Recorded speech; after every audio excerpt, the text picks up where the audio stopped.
Well, we're currently by the red carpet where various dignitaries and those from his political home, family and friends are starting to trickle in here at, the service, I beg your pardon, of the late Deputy President David Mabuza. And joining me now is the Deputy Minister of COGTA, Mr. Dickson Masemola. Thank you so much for joining us on SABC News.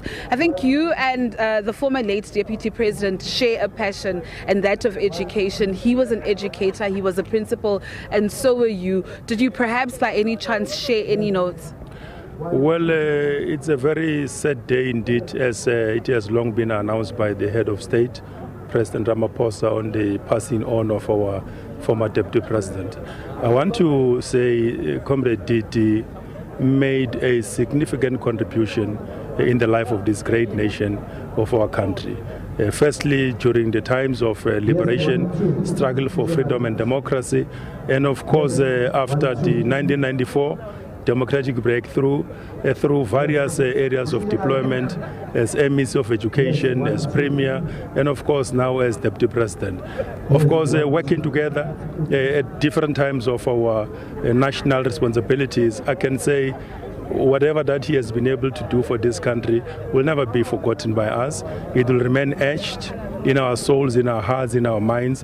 And of course, his legacy stands outstandingly compared to many, of course, in the rest of the country. And I want to say that, Comrade Titi, whatever that you have done for this country, wherever you are watching over us, as you have transited to the astral cradles of your ancestral forebears, will remain continuing with the work that we have done. And indeed, I want to say that he was a great man, he was a statesman, and we're really very thankful for his contribution up to the point where he has departed and left us, and will continue with what he has been able to achieve over many years of his life as an activist, of course, as a leader of the country and the ANC. Did you perhaps have any personal interactions with us that you can, with him, that you could actually share with us? Well, I had many interactions with Comrade Didi, but the only one that was extremely very special for me was in early 2000 when I was the chairperson of the ANC in Sekhukhune and the district mayor.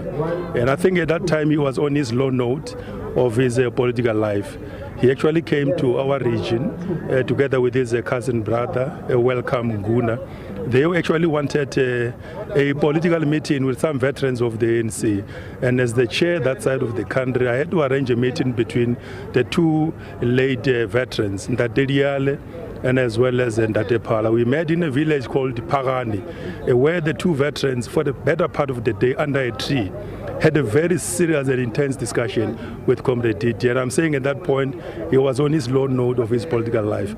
And all what was discussed in that meeting was between the five of us with those two veterans. And from that moment, Comrade Didi, understandably, never looked back from how he was rejuvenated, how he was re-occasioned in terms of whatever issues that politically, as you would know, that we've got our own ups and downs in our political life. And that meeting for me was an extraordinary political meeting where Mapala, an old lady, had to cook for us a very nice meal under a tree in that village called Pagani.